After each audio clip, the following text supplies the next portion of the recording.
नमस्कार, मैं हूं आपके साथ विभा उपाध्याय और बुलेटिन में सबसे पहले जान लेते हैं कोरोना को लेकर अब तक क्या कुछ है अपडेट। तो 3 मई तक लॉकडाउन को बढ़ा दिया गया है।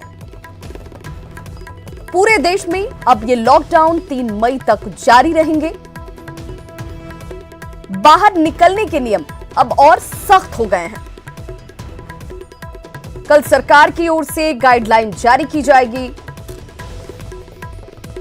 जिन इलाकों में सुधार होगा वहां ही छूट हासिल होगी। 20 अप्रैल तक राज्यों का मूल्यांकन किया जाएगा। सभी यात्री ट्रेनें अब 3 मई तक कैंसिल हैं। वहीं 15 अप्रैल से 3 मई के बीच फ्लाइट टिकट भी कैंसिल कर दी गई हैं। अहमदाबाद में 3 मई तक मेट्रो सेवा बंद रहेगी। 24 घंटे में कोरोना के 1211 नए मामले सामने आ चुके हैं। इसी 24 घंटे में 45 लोगों की मौत कोरोना संक्रमण की वजह से हो चुकी है। अब तक कोरोना से कुल 353 मौतें हो चुकी हैं। वहीं 1036 कोरोना मरीज संक्रमण के बावजूद ठीक हुए हैं। 80 करोड़ लोगों को 3 महीने तक फ्री राशन की सुविधा भी दी गई है। गरीबों को 3 महीने का मुफ्त राशन मिलेगा। अब तक 2,31,000 टेस्ट कोरोना संक्रमण से जुड़े हुए किए गए हैं। बिहार में अब तक 66 कोरोना मरीज जो संक्रमित हैं वो मिल चुके हैं। इस बीच एक कोरोना मरीज की मौत हुई है बिहार में। झारखंड की बात करें तो अब तक इन संक्रमित मरीजों की संख्या 27 है और 2 कोरोना मरीज की मौत अब तक झारखंड में हुई है। देश भर में 3 मई तक लॉकडाउन जारी रहेंगे। प्रधानमंत्री नरेंद्र मोदी ने यह ऐलान किया। 25 मिनट के अपने भाषण में पीएम ने कहा कि भारत ने कोरोना के खिलाफ मजबूती से लड़ाई लड़ी है और लोग अनुशासित सिपाही की तरह अपने कर्तव्य को निभा रहे हैं। सारे सुझावों को ध्यान में रखते हुए ये तय किया गया है कि भारत में लॉकडाउन को अब 3 मई तक और बढ़ाना पड़ेगा। यानी 3 मई तक हम सभी को, हर देशवासी को लॉकडाउन में ही रहना होगा। इस दौरान हमें अनुशासन का उसी तरह पालन करना है जैसे हम करते आ रहे हैं। अब जरा इस बात को समझिए कि आखिर प्रधानमंत्री नरेंद्र मोदी ने लॉकडाउन को क्यों बढ़ाया। कोरोना को भगाने के लिए लॉकडाउन बेहद जरूरी है। 21 दिन का लॉकडाउन कोरोना संक्रमण से बचने के लिए काफी नहीं था। कोरोना से बचने के लिए सोशल डिस्टेंसिंग सबसे कारगर और जरूरी उपाय है। 3 मई तक लॉकडाउन बढ़ाकर सरकार ने कोरोना के खिलाफ सख्त लड़ाई का अपना संकल्प एक बार फिर से दोहराया है। कम्युनिटी स्प्रेड ना हो, इसीलिए लॉकडाउन बेहद जरूरी है। कोरोना से युद्ध में लॉकडाउन को रखना और इसे यूं ही कायम रखते हुए अपने सहयोग से सफल बनाना, यह सबसे महत्वपूर्ण। प्रधानमंत्री नरेंद्र मोदी ने आज देश के नाम अपने संबोधन में कोरोना से लड़ाई में लॉकडाउन की समय सीमा को 3 मई तक बढ़ाने की घोषणा तो की ही, देशवासियों को संक्रमण से लड़ने के 7 मंत्र भी बताए और अपने 7 बातों में देश का साथ भी मांगा। आप भी सुनिए प्रधानमंत्री नरेंद्र मोदी की 7 बातें। मैं आपका साथ मांग रहा हूं। 7 बातों में आपका साथ। पहली बात, अपने घर के बुजुर्गों का विशेष ध्यान रखें। विशेषकर ऐसे व्यक्ति जिन्हें पुरानी बीमारी हो, उनकी हमें एक्स्ट्रा केयर करनी है। उन्हें कोरोना से बहुत बचाकर रखना है। दूसरी बात, लॉकडाउन और सोशल डिस्टेंसिंग की लक्ष्मण रेखा का पूरी तरह पालन करें। घर में बने फेस कवर या मास्क का और वो भी घर में बने हुए, उनका अनिवार्य रूप से उपयोग करें। तीसरी बात, अपनी इम्यूनिटी बढ़ाने के लिए आयुष मंत्रालय द्वारा जो निर्देश दिए गए हैं उसका अगर हम पालन करें, गर्म पानी है, काढ़ा है, इनका निरंतर सेवन करें। चौथी बात, कोरोना संक्रमण का फैलाव रोकने में मदद करने के लिए Aarogya Setu mobile app, Aarogya Setu mobile app जरूर डाउनलोड करें। दूसरों को भी इस ऐप को डाउनलोड करने के लिए प्रेरित करें।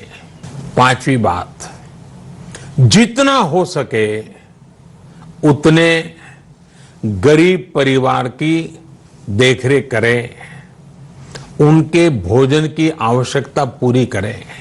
छठी बात, आप अपने व्यवसाय, अपने उद्योग में अपने साथ काम करे लोगों के प्रति संवेदना रखें, किसी को नौकरी से न निकालें।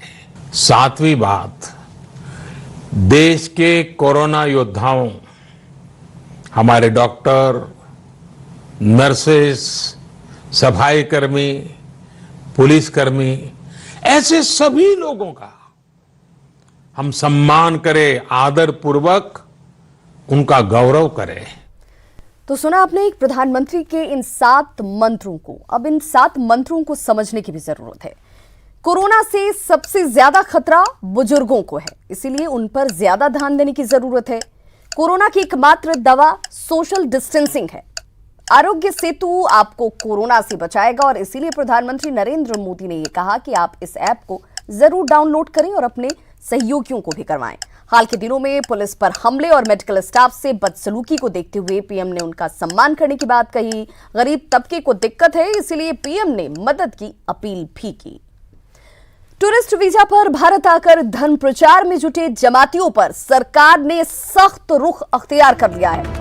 ऐसे 46 लोगों के खिलाफ कार्रवाई करते हुए सभी को गिरफ्तार किया गया है।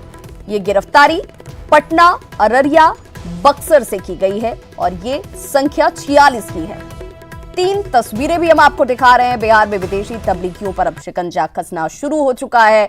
17 तबलीगी पटना से हैं, 11 बक्सर और 17 अररिया में गिरफ्तार किए गए। पटना में पकड़े गए विदेशी किर्गिस्तान के रहने वाले हैं, जिन्हें फुलवारी शरीफ और समनपुरा में क्वारंटीन किया गया था, जिन्हें जेल भेज दिया गया है।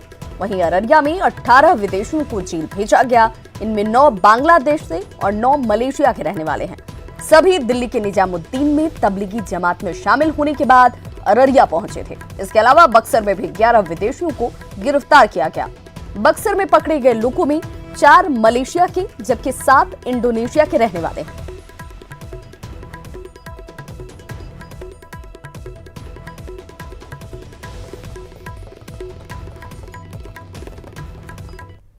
तो इन आंकड़ों को देखकर एक बात तो साफ समझ में आती है कि सरकार ने अपनी सख्ती शुरू कर दी है। तबलीगियों पर शिकंजा क्यों कसा गया है, इसे भी समझने की जरूरत है। भारत सरकार के मुताबिक कोरोना के मामले तबलीगियों की वजह से बढ़े हैं। ज्यादातर मामले तबलीगियों की लापरवाही की वजह से बढ़ते हुए नजर आए। तबलीगियों ने दूसरे की जान से खिलवाड़ किया। इन तबलीगियों ने दूसरे की जान को आफत में डाल दिया। तबलीगियों के साथ सख्ती से लापरवाह लोगों को सीख मिलेगी और इसी मकसद से आज इन 46 तबलीगियों के ऊपर सख्ती दिखाई गई, इन्हें जेल भेजा गया। झारखंड में कोरोना संक्रमित मरीजों की संख्या में लगातार इजाफा हो रहा है। 27 केस अब तक सामने आ चुके हैं। प्रशासन हॉटस्पॉट इलाकों को सील कर लोगों से सहयोग की अपील कर रही है, लेकिन राजधानी के इसी हिंद पीढ़ी में आए दिन हंगामे और तोड़फोड़ की खबरें लगातार आ रही हैं। आखिर क्यों स्थानीय लोग प्रशासन को सहयोग नहीं कर रहे, एक बड़ा सवाल है।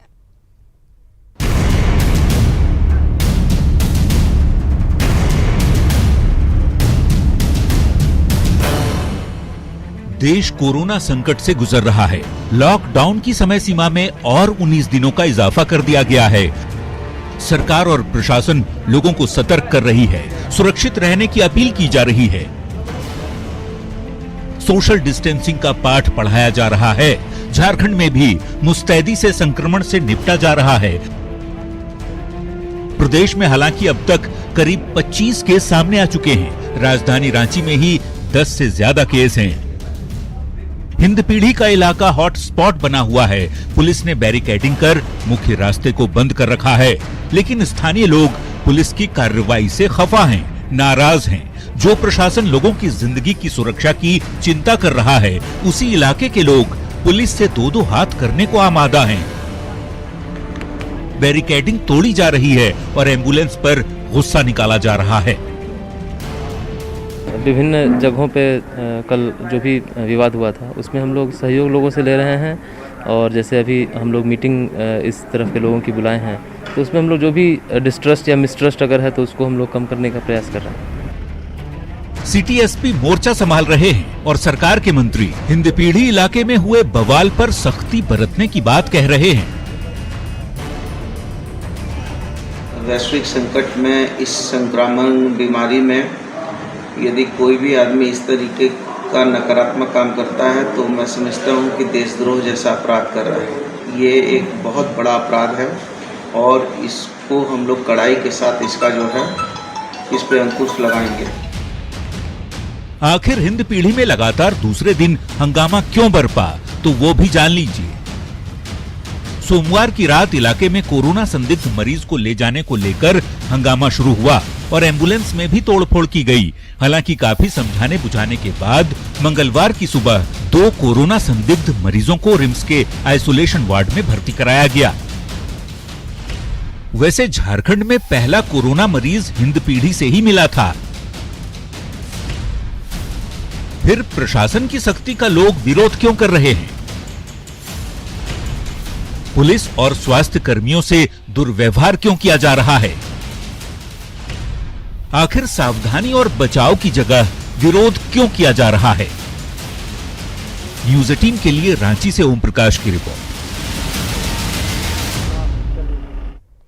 तो वहीं रांची के हिंदपीढ़ी में कल रात हुए बवाल पर सिविल सर्जन ने माना कि एम्बुलेंस पर नंबर नहीं था और इसी वजह से लोगों ने हंगामा किया। लेकिन सवाल ये कि सिर्फ एम्बुलेंस पर नंबर प्लेट नहीं होना ही हंगामे और तोड़फोड़ की वजह नहीं हो सकती, क्योंकि इसके पहले यही एम्बुलेंस इस इलाके में मरीजों को अस्पताल पहुंचा चुकी है। मानता हूं कि उस गाड़ी पे नंबर नहीं लिखा हुआ था। गाड़ी बहुत दिन से चल ही रही थी, किस कारणवश उसमें नंबर नहीं था मैं उसके डिटेल्स में नहीं जाना चाहता हूं।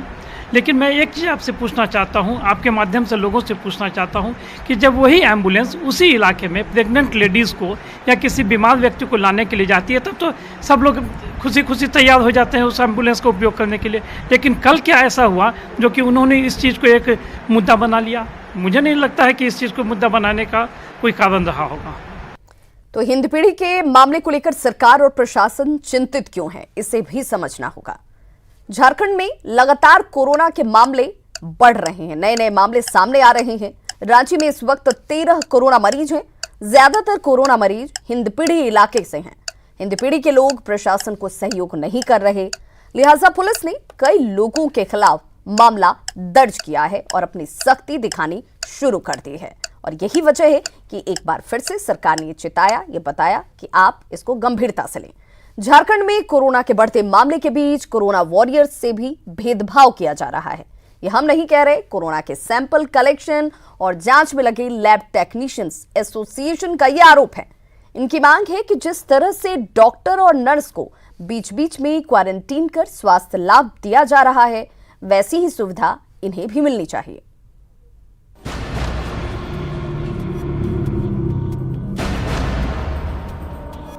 जानलेवा वायरस कोरोना से जंग में सबसे आगे लैब टेक्नीशियन हैं, जो मरीजों के सीधे संपर्क में आते हैं और उनका ब्लड के साथ ही नाक और मुंह से सैंपल कलेक्ट करते हैं। लैब में भी जांच बेहद रिस्की होता है, लिहाजा वे डॉक्टर और नर्सों के साथ साथ सबसे ज्यादा कोरोना के हाई रिस्क जोन में रहते हैं। लेकिन जिस तरह से कोरोना से लड़ने में लगे डॉक्टर और नर्स को समय समय पर क्वारंटीन किया जाता है, उस तरह से लैब टेक्नीशियन को ऐसी कोई सुविधा नहीं दी जा रही।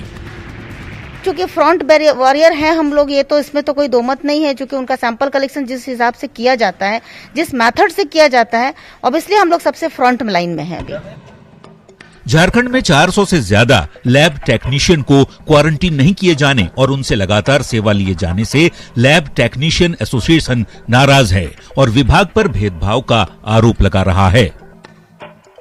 सबसे ज्यादा उनको संक्रमित होने का खतरा बना हुआ है, परंतु बार बार हमारा आग्रह करने के बावजूद भी उनको अभी तक क्वारंटाइन पे नहीं रखा गया है।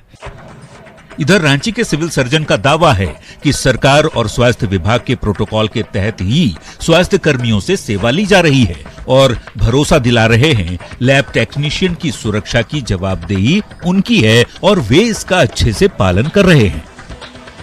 मैं उन लोगों को भी निश्चिंत कर देना चाहता हूं कि उन्हें उनके प्रति मेरी जवाबदेही जो है उस जवाबदेही का पालन हम अच्छे ढंग से करेंगे। जाहिर है एक छोटी सी चूक भी कोरोना योद्धा के तौर पर काम कर रहे लैब टेक्नीशियन के लिए भारी पड़ सकती है और एक संक्रमण से कई प्रभावित हो सकते हैं, जिससे कोरोना के खिलाफ जारी लड़ाई कमजोर पड़ सकती है। उपेंद्र कुमार, न्यूज़ 18, रांची। कोरोना संक्रमण से बचाव के लिए किए जा रहे काम की सीएम नीतीश कुमार ने समीक्षा की। मुख्यमंत्री ने आपको बताते चलें कि पल्स पोलियो की तर्ज पर प्रभावित जिलों में क्या स्थिति है, इसे लेकर की जानकारी ली और ये भी जानने की कोशिश की कि फिलहाल क्या कुछ स्थिति है।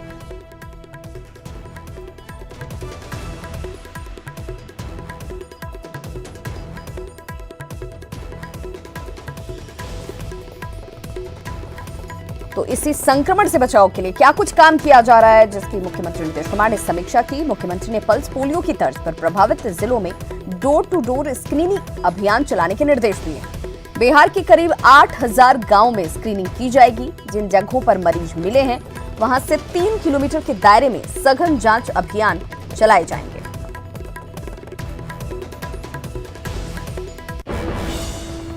सोलह तारीख से हम लोग पल्स पोलियो की तर्ज पर हम लोग डोर टू डोर स्क्रीनिंग कराएं तक का निर्णय है, जो मैं आपको बताना चाहूंगा कि कुछ एक जिले ऐसे हैं जिसमें हम ये जिले हैं सिवान, बेगूसराय, नवादा और नालंदा। इसके अतिरिक्त हर 66 केसेस जो हुए हैं उस 66 केसेस में से जहां जहां ये हुआ है उसको मैं एपिसेंटर मानूंगा और उसको एपिसेंटर मानते हुए उसके 3 किलोमीटर के रेडियस में जितने भी घर हैं उन सभी घरों में डोर टू डोर स्क्रीनिंग कराई जाएगी। और इसके पश्चात जितने लोग भी 1 मार्च से 23 मार्च के बीच में विदेश से आए हैं राज्य में, उन सभी के गांव में, उनके गांव में हर एक घर को स्क्रीन किया जाएगा। ये हमारी रणनीति है और हम लोगों ने अभी जो कैलकुलेट किया है इसमें लगभग 8000 ऐसे गांव आ रहे हैं जिनको हम स्क्रीन करेंगे। गुजरात के द्वारका में लॉकडाउन में बिहार के करीब 90 लोग फंस गए हैं। ये सभी यात्री तीर्थ के लिए द्वारका गए थे, लेकिन लॉकडाउन की वजह से इनकी ट्रेन कैंसिल हो गई और वे वहां ही फंस गए। यात्रियों ने गुजरात और बिहार के मुख्यमंत्री से घर पहुंचाने की गुहार लगाई है।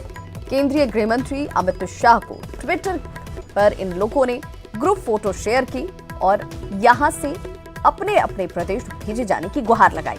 आज प्रधानमंत्री ने लॉकडाउन की समय सीमा 3 मई तक बढ़ा दी। ऐसे में पीड़ित यात्रियों ने सरकार से भावुक अपील की। फिलहाल इन सभी के रहने और खाने की व्यवस्था सनातन सेवा मंडल की ओर से की गई है। तो घर पर रहिए, सुरक्षित रहिए।